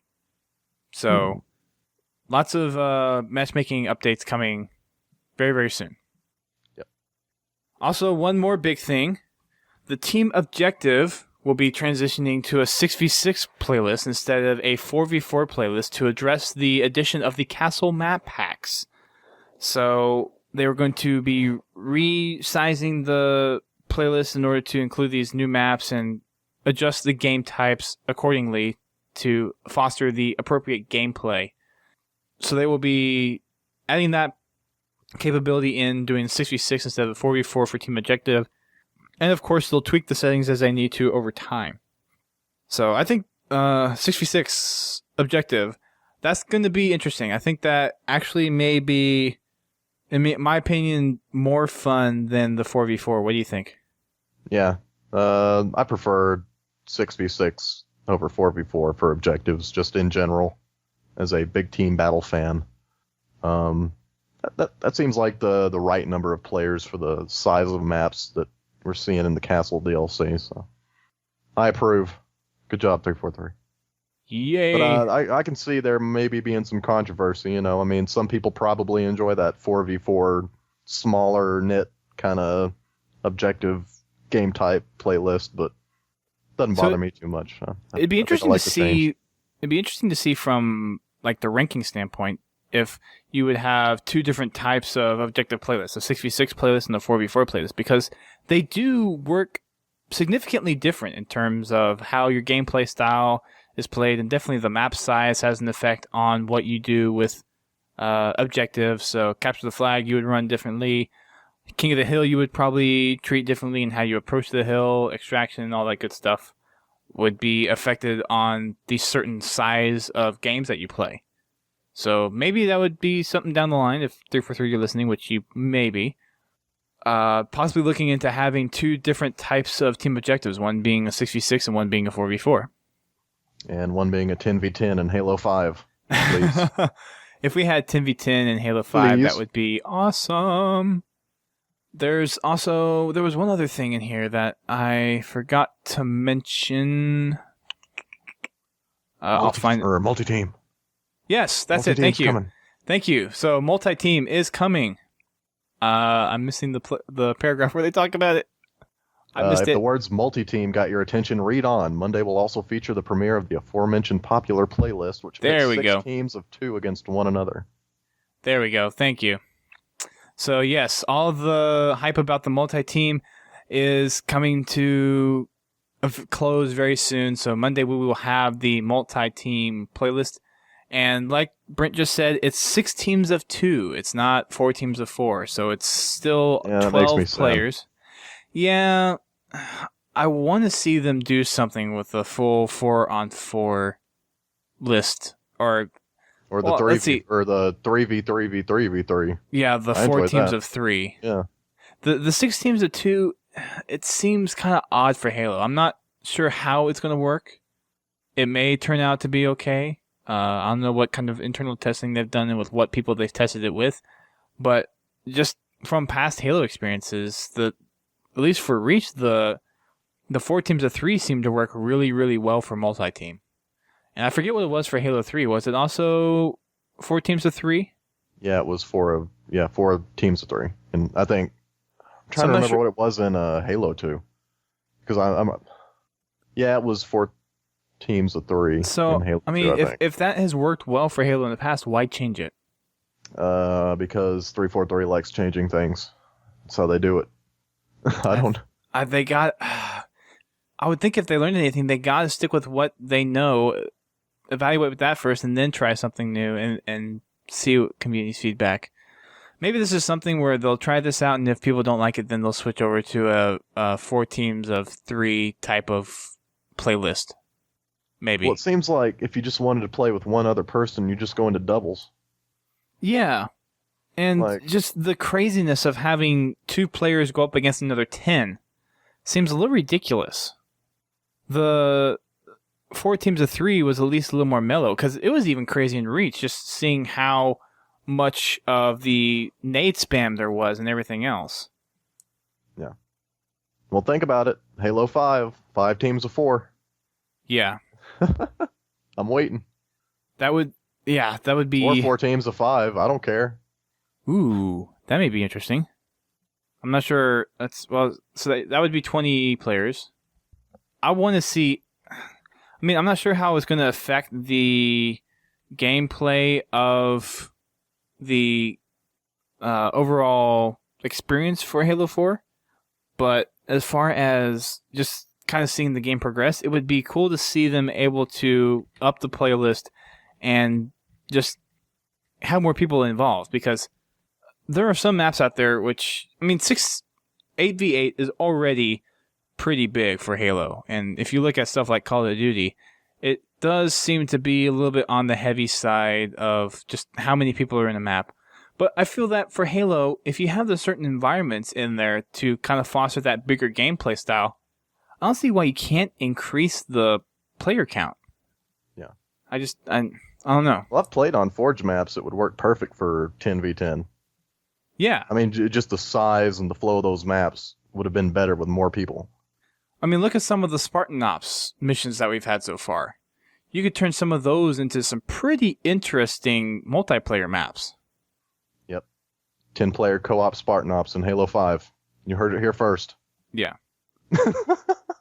It'd be that cool. That would be crazy, but as simply put, the matchmaking system in Halo 4, while it's made some strides in certain areas, it's just kind of fallen back in terms of just what people are used to from the past Halo games. I mean, the maps, at least from my perspective, they look really cool. For the playlist that they are included in, they work very well, but the maps not the maps, but the gameplay style of Halo 4 is what's killing the multiplayer audience right now, I think. It's not the maps, it's just how the multiplayer is actually done. Yeah. I think in Halo 5 they need to fix the method in which you get weapons and spawn with weapons. They need to fix vehicles so that they're fun again. They need to introduce clans. They need to increase the player count. They need to improve their lobby system over Halo 4, because I like. And give us a revote option. Give us a freaking veto and revote option. That was one cool thing that they added in Reach that I think would have been kind of a thing that they would have kept for a voting system in Halo 4, and I was surprised when they didn't. I was surprised that you were given 3 options and that was it. There's just so many things they could fix in Halo 5 that I'm not sure they'll actually get around to doing all of it. Right. But there are some things that they really, really need to focus on fixing. Mm-hmm. And I'm pretty sure they know what that is, and they're not belligerent. It's not like they have their fingers in theirs going, no, they can't hear the community. La, la, la. Right. No, they're definitely listening, so we will see what they do for Halo 5. There is no specific map or game type list out for the multi-team yet. They are still finalizing it, and I don't know if we'll see something that is a final list before the maps come out, but it seems like from what they posted in the bulletin update is whenever they have the playlist, whenever they release the playlist, then you'll just have to go in and see what the options are. I don't think there's anything else that we can really glean into that other than that they're still working on that kind of list. Yeah. On the other side of matchmaking, Spartan Ops Episode 1 will be making its run through again starting this next week, and it'll go through all the way through Episode 10. So starting the week of April 8th, we'll have Episode 1, and then all the subsequent weeks it'll go up through to Episode 10. So with the kind of announcement that they're really not looking at doing anything Spartan Ops related right now in the immediate future, not really high hopes on having a second season of Spartan Ops. I know for some people they don't quite really care about Spartan Ops because they're mostly war games, but I know for me and for a few other people, Spartan Ops has been a really, really fun experience, especially doing it with co-op and seeing the story kind of evolve off of that. And it's going to be interesting to see what they do with the Spartan Ops matchmaking as time goes on, because you can only play through those episodes so many times until you get kind of bored of them. Well, I mean, that's like the ultimate stopgap between Halo 4 and Halo 5, right? Like, you put out a Season 2 of Spartan Ops. Like, if I was going to get people excited about my next game, if I was going to set up, you know, the key components of the narrative of my next game, you know, not stuff that you would have to know to understand Halo 5, but if you want to kind of set up what will occur in Halo 5, the major events that will lead up to that occasion, like, the best way to do that would be a Spartan Ops Season 2. I mean, if I were Microsoft and I had all of this money that I'm investing into Halo as a franchise, trying to keep it afloat, trying to keep it a major, I mean, because it's not immune. I mean, Halo isn't golden anymore. It's not like it can't fall out of favor with the gaming public. I mean, there is completely a chance that, you know, 2 years from now, nobody cares about Halo anymore. I mean, look what happened to World of Warcraft. I mean, I thought I wasn't going to talk about it, but I mean, you had this huge major franchise. Everybody thought it was like the ultimate MMO. And in its time, it was the ultimate MMO. It's made more money than any other MMO has ever made, ever. It's probably the highest grossing video game of all time, just in terms of how much money it pulled in for Blizzard. But nowadays, nobody ever talks about it. Nobody ever says, hey, man, I'm ready for that new, you know, World of Warcraft expansion. Like, last time it was like, oh, man, like, pandas, really? Like, that was the big kind of sigh of discontent from people who maybe sort of kind of wanted to get back into World of Warcraft. So if you have this major franchise like WoW that can fall out of favor with people because it didn't evolve fast enough or it didn't maintain the things that made it fun over the past, like, Halo is completely at risk of doing that. So it would be in Microsoft's interest to take some of the money that Halo makes and do things like make a Spartan Ops Season 2. Do things like invest in the community features on Halo Waypoint and even, you know, on the Xbox itself. You know, invest in some sort of clan system for your community. If you want to garner a community around a game, you implement a clan system. I mean, that's just it's a fundamental, simple thing that happens all across PC gaming. It happens across Call of Duty. I mean, if you're going to go up against Call of Duty, you need to have clans. Just out of the gate, if you don't have it, you will not be able to compete with Call of Duty in the first-person shooter space. Right. So I'm just saying Microsoft needs to understand that Halo will not just continuously make money for them forever. You know, it's always going to have a fan base that will always love it no matter what happens. I mean, there could be a Halo, like, chibi anime, crazy, like, 2D platformer, you know, coming out of Xbox Live Arcade, and I would play that stuff to death, even if it were awful. I mean, that's just kind of Halo fan that I am. And I mean, that's probably the way you are too. I mean, we are always going to play the Halo games that come out. But just for, you know, Joe Blow, Xbox gamer, they can lose that guy. They can make that guy not care about Halo ever again. Well, the funny thing is, based on what Josh was talking about from our last podcast when we were talking about the GDC panel, and there's actually paragraph that we'll read in here on his response to the community's reaction is they were intentionally trying to cater to those casual gamers, being able to appeal to them and have them feel that they were successful in the way for Halo. And as we talked in the last time, you just can't do that with a game that a lot of people hold dear. And I already know that there are few people that were heavily invested behind the Halo franchise, and with Halo 4, they just dropped off because they can't get it anymore. And those were people that were into Halo. I'm saying, you know what character got created because George Lucas was catering to casual fans that he thought he'd pick up with his new trilogy of Star Wars movies? Jar Jar Binks. And what happened with that character? Like, he is the most... people hate him. Like, there are fans that literally despise the idea of Jar Jar Binks. I like Jar Jar Binks. I didn't hate Jar Jar, but I'm saying, like, the entire idea of that character and what he represented to the Star Wars franchise, that's what they're at risk of doing with Halo. They're at risk of alienating a group of people that really want that game. And I'm not saying you're not trying to keep the casuals around. The casuals gave up on Halo a long time ago. Like, the people who are extremely casual, if they don't care about Halo now after, 5 main franchise games and a couple offshoots, they're never going to care about it. So what you got to do is you got to keep the kind of marginal hardcore gamer, which is the person who plays a lot of video games, but they're not necessarily just a Halo fan. They're not necessarily a major Halo fan. They play a lot of games. They understand how to play games. They don't have to be, talked down to by developers with tutorials or watered down gameplay and stuff like that. They just don't dive into the franchise as deep as the other players do.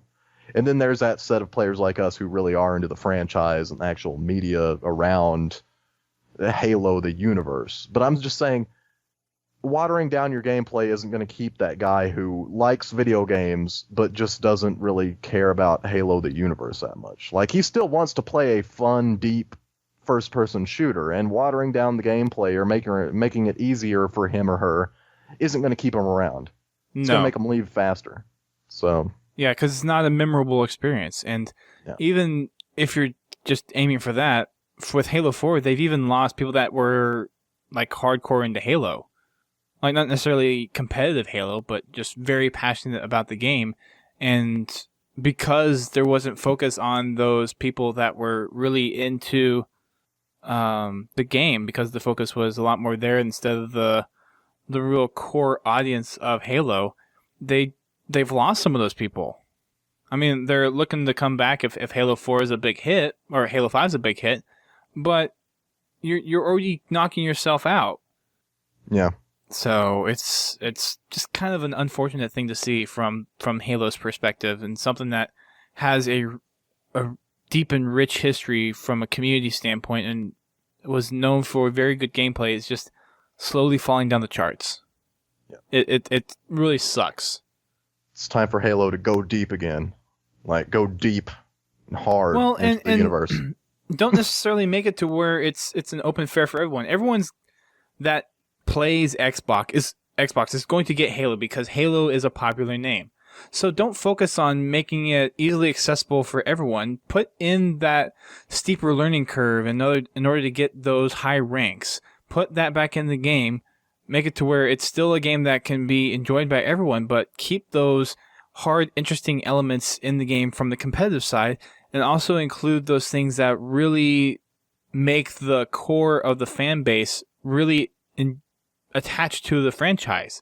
They've just dropped some of that, all that out to the point, and it's mostly from the matchmaking side. It's not necessarily all that matchmaking, but it seems like a good majority of it is just the war game system and how it's been done.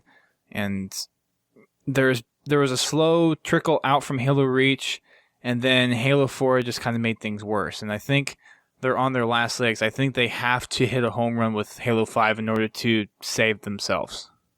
Yeah. Just go deep. That's all I can say. Just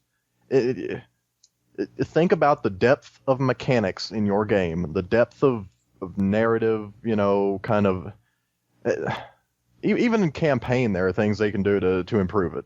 And that's what I'm saying. Ways to improve the way they convey the narrative of the Halo universe and the story of the Master Chief, the way they do that in Spartan Ops.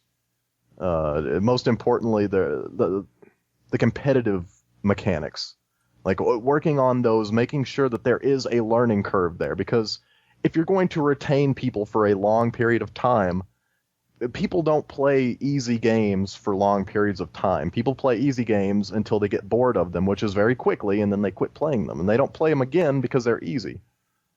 People play hard games because they are hard, because they're difficult to master, if not impossible to master. Exactly. It's like the idea of, if I put out a washer on my front yard and say, free washer, put a post out there that says free washer, nobody will come and pick it up.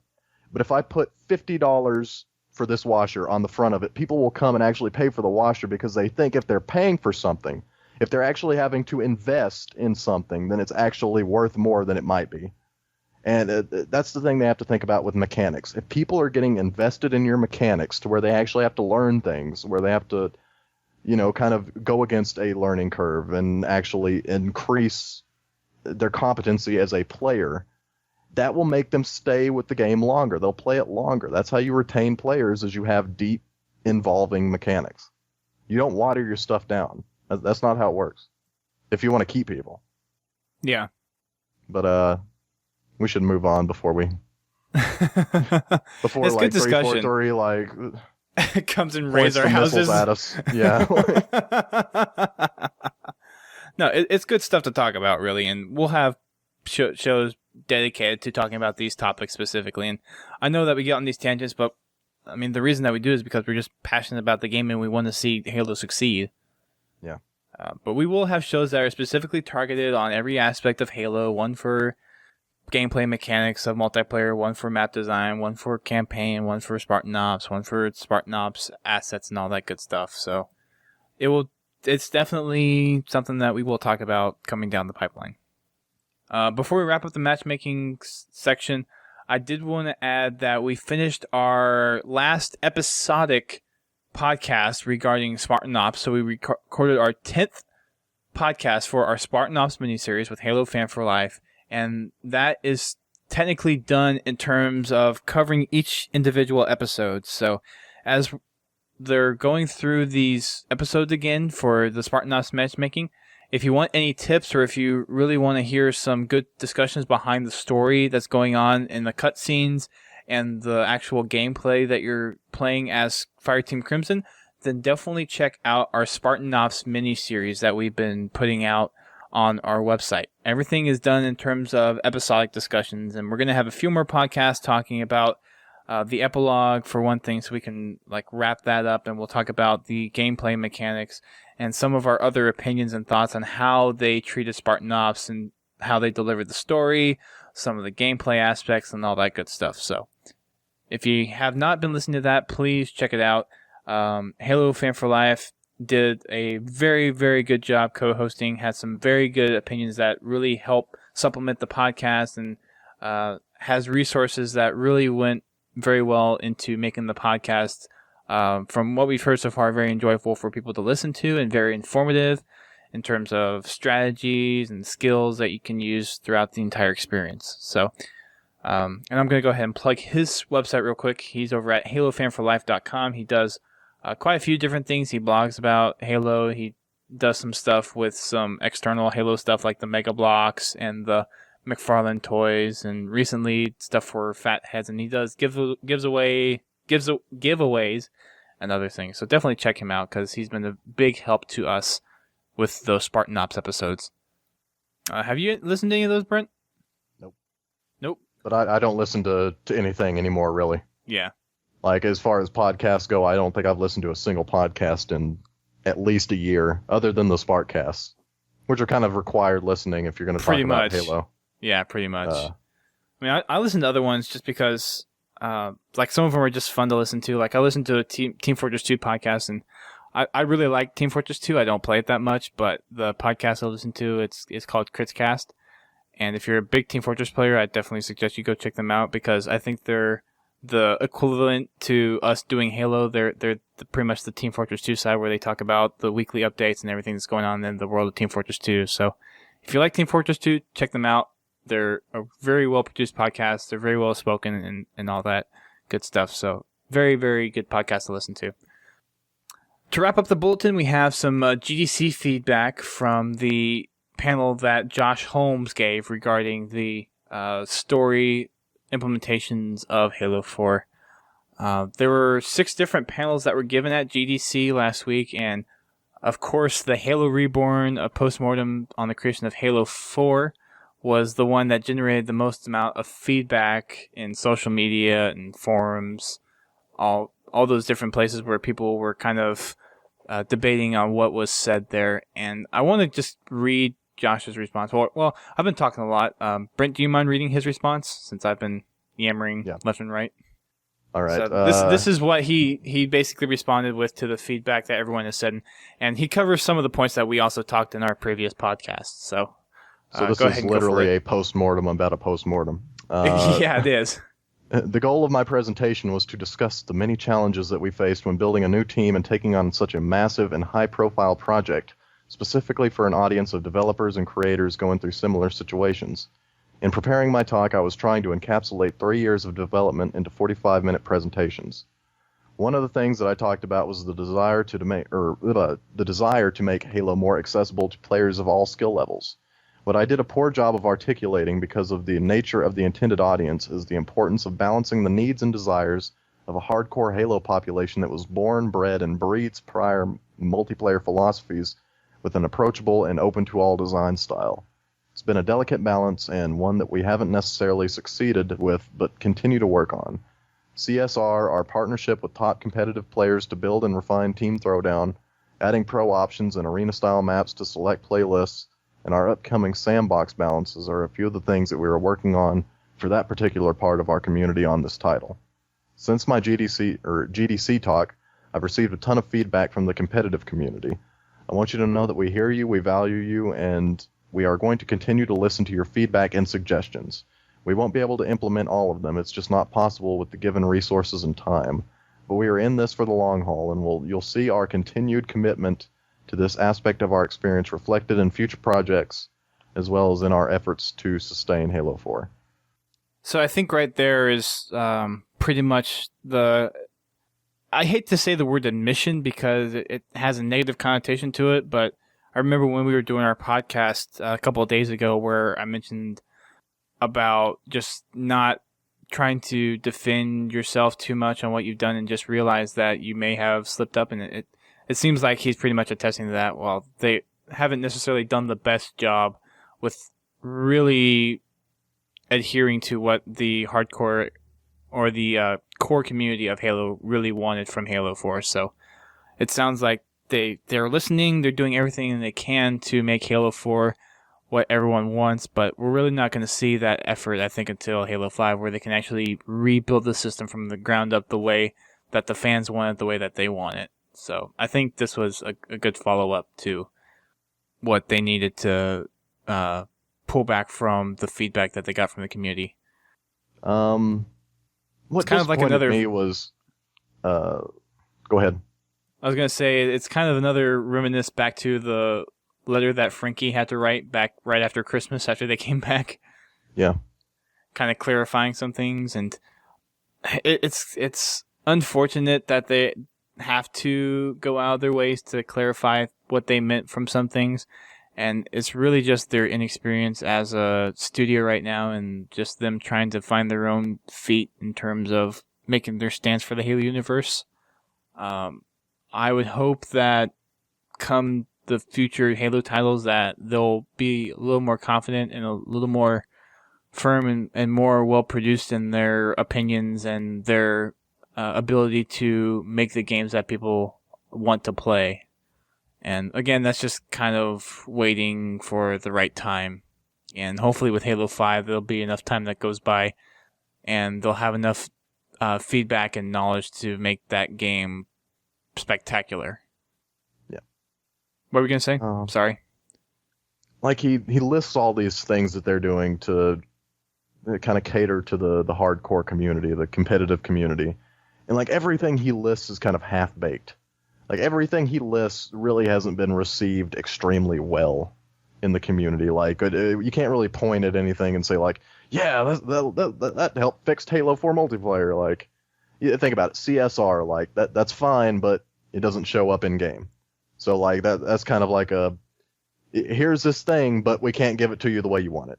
And then you have like our partnership with top competitive players to build Team Throwdown. Like, it's great that you got top competitive players to build Team Throwdown, but every time I think of top competitive players, I just remember that MLG doesn't have Halo anymore.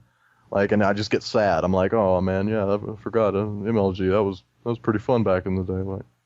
Like, to me, MLG was a Halo experience. I don't care about any of the other games that MLG has to play. Like, if you're a fan of the other stuff MLG has, that's great. Like, more power to you. But MLG was a Halo tournament, a Halo tournament circuit in my mind. Like, when I thought of MLG, that's what I thought of. And Team Throwdown, it's an okay playlist, but it's late. Whenever I think of Halo 4, I don't think, yeah, that fixed it. Like, that gave the hardcore player what he wanted. Like, and it's late to the game. It's something that a lot of people have already left Halo, and it's kind of late to the game of actually keeping people in there, and for those competitive players, having something that they can hold on to. All these things, while they're good improvements and something that should have been there a while ago, they're late to the game. Well, even the sandbox, they're like the balances that they're supposedly putting out for all of this stuff in the sandbox. Every time they post what they're going to do with the sandbox balancing in like title updates, everybody gets disappointed because it's always like, well, the bolt shot, we took it down from 25 feet to 15 feet. Like, it's better now. Like, no, like the entire problem with the bolt shot is you have a shotgun that you spawn with, basically. Yeah. Just things like that. And you never get the DMR changes that you wanted. You never get, the plasma pistol changes that you wanted. Like, to me, you could help fix the plasma pistol if you just made it like charge up even longer. Like, just give it a longer charge time to like full charge before you can shoot it off and like EMP a vehicle or take somebody's shield down. Just make that longer. That way, if I see somebody charging it up, I've got time to go over there, shoot them in the face, disrupt them and possibly take them out. Or, if I'm in a vehicle and I hear that sound, I can get out of the way or do something about it. But I mean, there's a lot of things that they could do with each and every weapon in the Halo 4 sandbox. I mean, even if it's just minor changes that would make the game ultimately better, and I don't see them, and maybe they are. Maybe they're just working crazy hard at it right now, but I'm just saying that it seems like all of these things that they mentioned are kind of like half-baked measures that really didn't achieve what they were going for. Like, I appreciate the effort, but you didn't go far enough with each individual thing that you're putting out here, like with CSR, like, I don't know. I don't want to sound like I'm just hating on 343 Oh, we'll get there. episode because we'll get there. We'll save that for another. I enjoy Halo 4.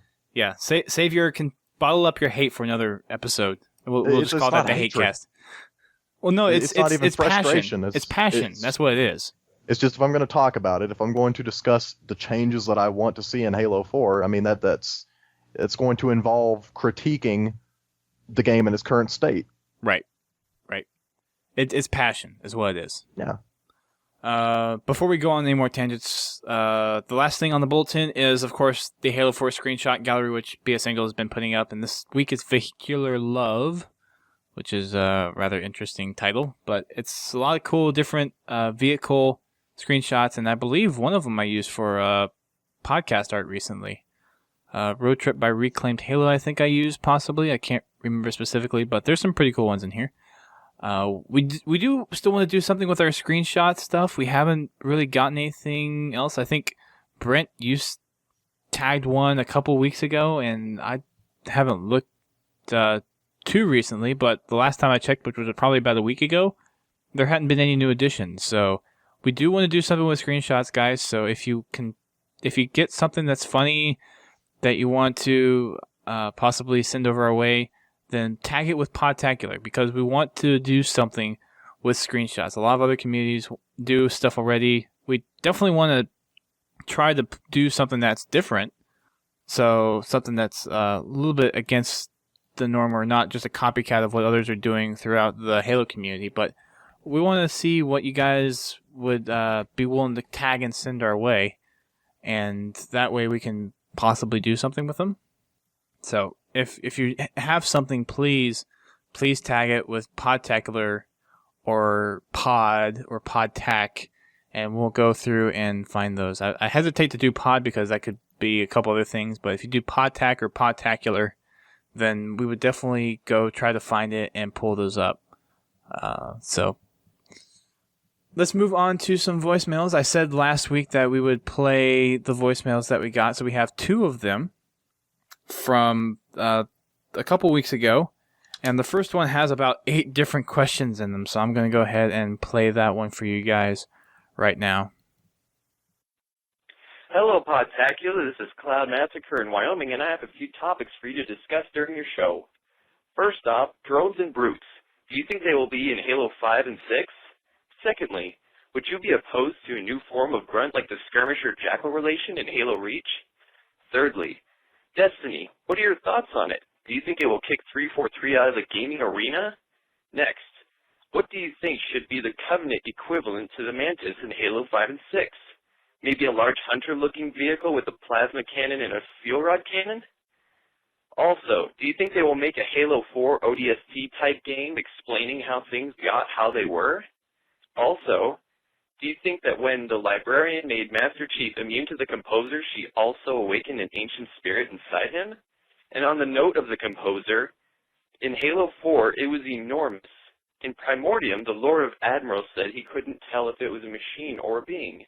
Do you think it was just housed inside of the huge spire in Halo 4? Or do you think 343 made a mistake? And lastly, when do you guys think we'll be able to fly a Falcon in Spartan Ops?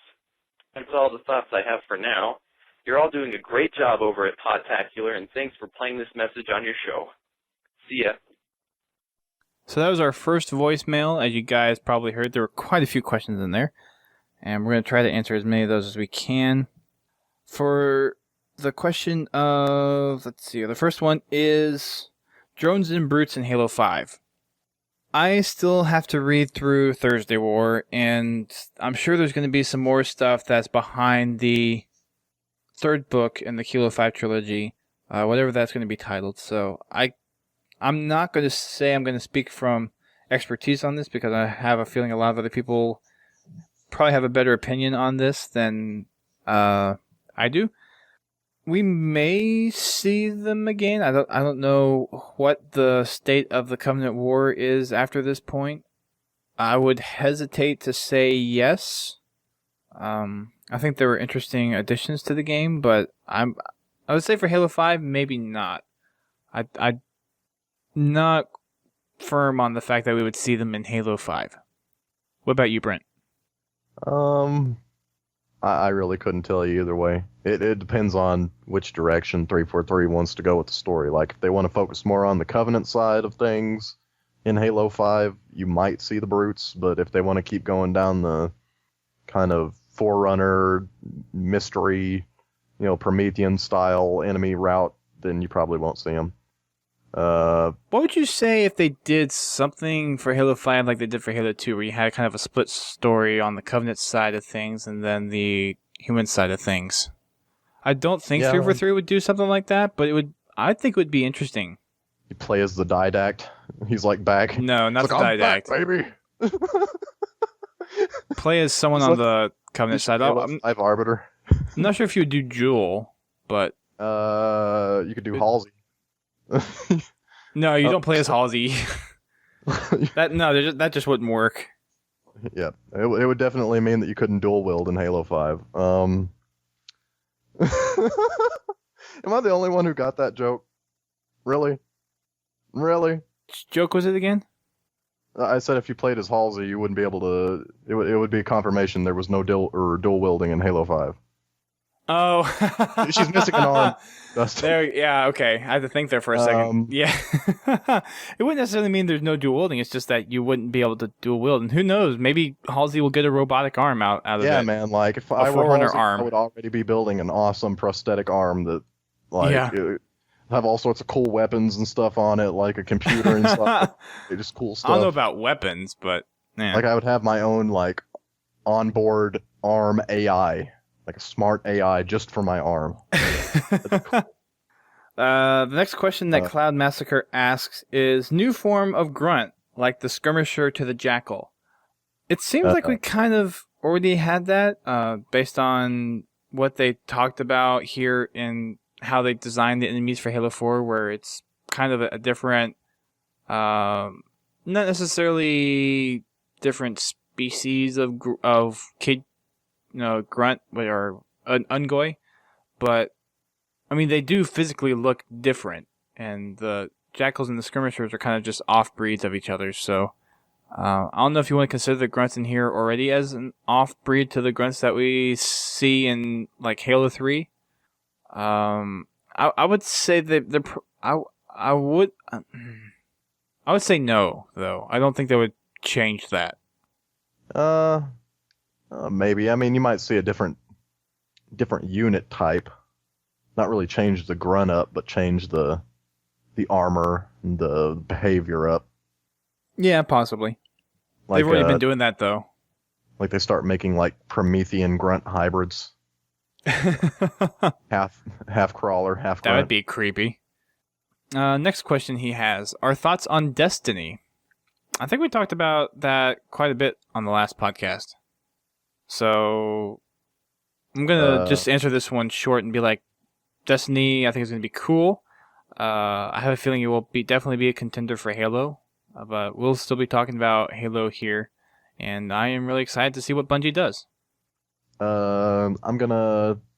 Well, I mean, here's the thing. Like, first of all, Destiny is going to be on multiple platforms, so that alone gives it a larger possible user base, more people that could buy the game. So, I'm just going to go out on a limb and say that Destiny will sell more copies on 360 alone than Halo 5 will altogether.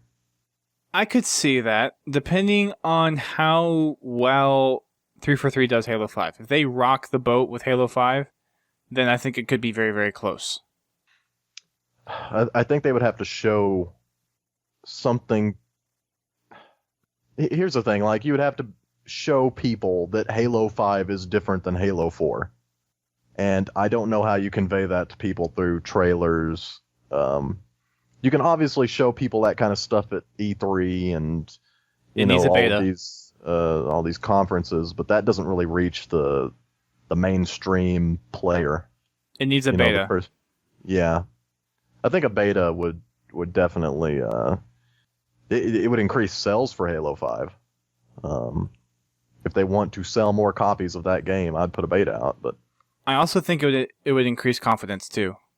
Yeah. Because then they could actually go back and make changes based on community feedback as a whole and not just a targeted group, which they did. And I think that it needs to happen. I think a beta needs to happen for Halo 5, a public beta, not a closed beta, a public beta. Yep. His next question: Covenant equivalent of a Mantis. What would we think of it, and would we expect to see it in Halo 5? I don't think we would see one. I'm not sure if the Mantis would even stay in Halo as a vehicle. A lot of people want to see their flying vehicles back for Halo, for the UNSC side. So I don't even know if the Mantis is going to be something that we see in Halo 5. It's a cool idea, but I don't know. They kind of already have their own organic Mantis. I mean, think about the Hunter. What is that thing? It is a large cannon-based, like, heavy artillery unit. That's what it is. But it's like still a Mantis. infantry. It's not a vehicle. I mean, it's not a vehicle, but I'm saying the Covenant has something that is effective in the same way a Mantis is. Like, the Mantis, I mean, it's not as effective as a Mantis by itself, but a whole bunch of Hunters kind of serve the same purpose as a Mantis. Like, you have a pair of hunters. Like, you could make a case it'd be easier to take down a Mantis than it is a pair of hunters. You could do it in a quicker amount of time than you could the hunters. True. He also mentioned in here, though, like, if you had a Covenant equivalent of a Mantis, it would probably be something like a plasma cannon and fuel rod armament. I just don't know how you would see, like, a walking mech kind of thing from a Covenant side. I know they have the Scarab and stuff, but I don't know. It just doesn't seem to fit Covenant vehicles and architecture. So and since I hesitate to say there's even going to be a Mantis in Halo 5, I wouldn't speculate on it too much. His next question: seeing a Halo 4 ODST. Nope. Yeah, I'm going to agree with Brent. Nope. We have enough on the books as it is already. No. His next question, he wants to ask about if we think that the Chief may have some spirit that when the Librarian did her thing with him, when he unlocked his brevet mutation, that there's possibly some kind of ancient spirit that was woken inside the Chief.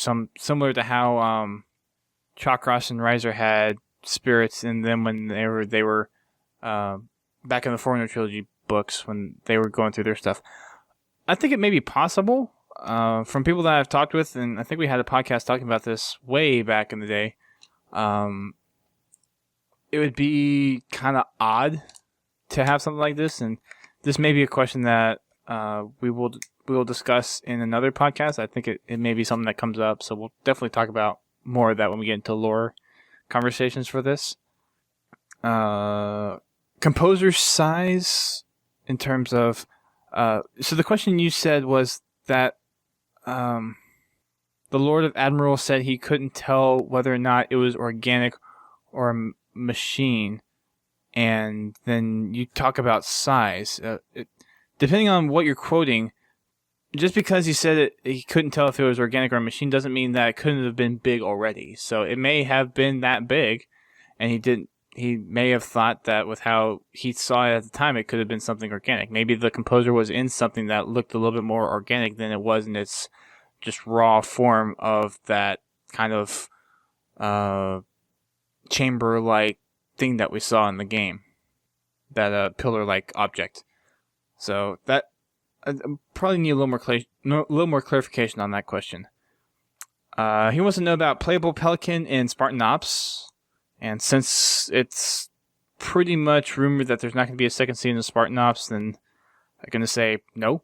And it's not like there's something that they can go retroactively put back in season 1, so I'm going to say no. One time it just happened once, and I haven't been able to replicate it, but I glitched into the turret of a Pelican that came, like, for an evac, like, at the very end of one of the episodes. Like, they come to pick you up, and, like, I jetpacked up towards the top of the Pelican, just messing around, and it said, hold RB to enter Pelican turret, and I did, and I actually got up inside that turret, and it, like, fired off this kind of explosive, sort of a scorpion tank round. So, obviously, that model had some sort of player interaction built into it. So, I'm thinking maybe that was supposed to be something in Spartan Ops, and they just had to cut it, but I always thought that was weird. And I've never been able to replicate it, and I can't prove it happened, but it did. We will have to try. Yep. Because I remember Sal, I think, talking about being able to glitch into that kind of stuff, too. So, we'll see. So that's all the questions from Cloud Massacre. He had a library of them, so I'm glad that's over. No offense. Our next voicemail and our last one is from GameDude03. I'm going to go ahead and play that one as our last one right now. Hey, it's GameDude03, and nothing really much topic of the what to say at the Halo when it was fired, but I came up with this thought of for a future Halo game that's like, like we were able to play as elites in Halo 2, 3, and Reach. The one part that made it interesting in Reach is that they actually had the actual height of an elite, which was taller than a Spartan. But for that part is that I wish in for the future Halo games to be able to play as the entire Covenant. Like, you don't have to be in matchmaking. Like, just something to do within custom games and something for machinima purposes, which would be really cool. I know it's not really important, but it's something that would be like a really good add-on to play with in Halo. So that's basically all I have. So just let me know how you think. Okay, so that was from GameDude03, and he wanted to ask again about having the extra Covenant player models be able to be played in custom games. I would say yes. It would be very, very cool, especially from a machinima standpoint, which he brought up. And having those kind of options to help make the machinima, and I could see some, maybe very, very few custom games actually be able to come out of that as well. But all in all, I think that's something that a lot of people have been really wanting to see back, or not back, but be introduced into Halo's, being able to play all the Covenant species in terms of machinima stuff. You could also do that with Marines too. But I think Elites is one of the big things that people want to see back. Just having the Elites in there, I think, would make a lot of people happy. Not necessarily all the Covenant, but having all the Covenant in there would be nice. I want a button that makes my Spartan dance. And I want, like, as part of unlockable things that you get through gameplay or commendations, like you can unlock certain dances. Dance, baby, dance! Like, that can even be a medal, like assassinating somebody while they're dancing. I'm dancing. All right. So those were our voicemails. Thanks for calling in. If you want to leave your own voicemail, you may call us at 240-200-HALO. That's 240-200-4256. To wrap up the show, we have one submission. Brent, I am going to give you the honors of reading that. Okay. So we hopefully, with our question of the week, we will have some more responses for next week for you guys. If you are have anything other than just an answer to the question of the week, we would like to hear about it, and I'll wrap that up as the end of the show gets near. But Brent, do you mind reading our one lonely submission for the week? Certainly. Jesse says, "Hey Podtacular, I just started listening to you this past week, and I love the show you put on. I had to slap myself for not checking you out sooner. I've been looking for help on this issue, and I'm wondering if you can help. I suddenly ran into this issue a few weeks back. When I play certain game types in matchmaking, i.e. Dominion, I get sent back to the title screen every single time. It will happen with BTB to a lesser extent, but still happens nonetheless. Any idea what's going on with this? I'm really looking to get my Dominion commendations up. Any insight you can provide will be a huge help. P.S. I just listened to your podcast, and I wanted to add a late reply to the last thing you'd say before activating the Halos. I think my response to that would be Control-Alt-Delete, boom." Control-Alt-Delete, boom! Computer joke. For your Dominion issue, I haven't actually heard this happening on a specific playlist. I do know there's certain situations where I'll go into a game and then there will be some network lag and I get kicked back out to the tile screen, but email me again and kind of asking for a clarification question, because I'm not exactly sure what your situation may be. Whether or not you actually get into the game before getting sent to the tile screen, or if it's like you're trying to find the game and then you randomly get jumped back there. I have experienced myself when you actually go into a game, you have encounter a network glitch and then you get shot right back to the tile screen. But I've never seen anything where it's just like as you're searching or as you're voting for a map where you get shot back to a tile screen. So, if you're listening to this, which I guess you may be now, so welcome as a new listener, shoot us another email with a little bit more clarification behind what your issue is, and we'll try to answer it for you. And if not, you can definitely ask on the Waypoint forums. There are people over there that would be more than happy to answer your question as well. So that wraps up our show, ladies and gentlemen. Thank you for everyone that came and listened to us on the live stream. For those who listen to us via podcast on iPods or MP3 players or the website, we do our shows live now on Thursdays, and whenever else we do shows that are mixed and matched in between our regular Thursday shows. And For our regular ones, we do the bulletins updates just like we did on this show, and those happen every Thursday at 8:30 p.m. Eastern Time. So come check us out. Come join the chat room. We have a few chats that go on every now and then. It's usually flowing at a slow pace, but it flows, and there's some interesting discussions that go on. Like there's been a couple in here that have been pretty interesting so far with the whole FemShep from earlier. So come check us out. We are on Twitch, and we do have Ustream, but we mostly promote the Twitch because that's our main platform. So you can go over to twitch.tv/Podtacular and follow us there, and then you'll receive email notifications when we go live for our Thursday nights, as along with any other podcasts that we'll do outside rotation, along with our game nights. And we have 2 of those that we regularly do, which is Monday Night Matchmaking and Wacky Wednesdays, and those happen both days at 8:30 p.m. Eastern Time. So you can come and join us for matchmaking on Mondays and custom games on Wednesdays. You can also check us out on other social platforms such as Twitter and Facebook. And also make sure you check out our homepage, which is podtacular.com. While you're there, you can click on the submit button at the top right to send us a submission, question, inquiry, funny story, custom map you're working on, machinima, anything that's Halo related to our submission line, which you can also send us directly at submissions@podtacular.com. And like I said before, if you want to leave us a voicemail to play on the show like we did today, you can call us at 240-200-HALO. That's 240-200-4256.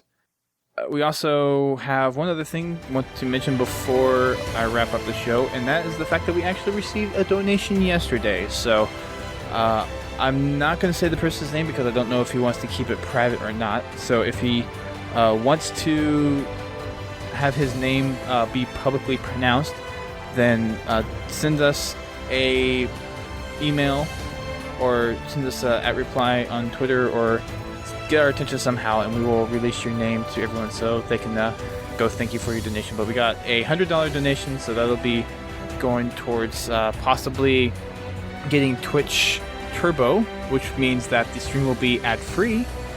So we'll look to possibly put some of that money towards that, and it'll help pay for the hosting, of course, as well. That wraps up the show for tonight. One quick thing, if you do want to donate, there is a donation button on our homepage, so you can find that there. With that said, thank you guys again for listening. We will see you guys on the battlefield as the Castle Map Pack unveils next week. Peace out, keep on fragging trucks, and keep on fragging those freaking banshees that are going to be spawning on Daybreak that are going to wreak havoc on everybody. Yeah, just keep fragging that banshee. Like the first chance you get, just pull out your plasma pistol, take it out of the sky and frag it.